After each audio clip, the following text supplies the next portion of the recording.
Hi అండి, అందరికీ నమస్కారం. ఈ అద్భుతమైన టెంపుల్ ఎక్కడో తెలుసా?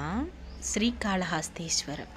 శ్రీకాళహస్తీశ్వర స్వామిని దర్శించుకోవడానికి ఈ విధంగా నేనైతే వెళ్ళాను. ఇక్కడ చాలా అద్భుతమైన దృశ్యాలు, మరి అలాగే పురాతన కాలంలో ఏ రకంగా నిర్మించబడ్డావి, అంతలో ఎలాంటి మంచి మంచి అద్భుతాలు ఉన్నాయంటే అవి స్వయంగా చూస్తేనే తెలుస్తుంది. చెప్తే మాత్రం ఎవరికి అర్థం కాదు.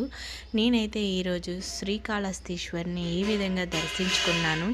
మనకున్న రాహుగ్రహ దోషాలు ఎవరైనా ఉంటే, మన ఇంట్లో చాలా పీడలతో మనం వేధించబడుతూ ఉన్నప్పుడు ఈ శ్రీకాళహస్తి వెళ్ళి మన శ్రీకాళహస్తీశ్వరుని దర్శించుకొని అక్కడున్న గ్రహాలకి మనం పరిహారం చేసుకుంటే ఎంతో మంచి జరుగుతుందండి. అలాగే మరి శివయ్యని నమ్ముకున్న వాళ్ళకి ఇవన్నీ కూడా పట్టింపు ఉండవు.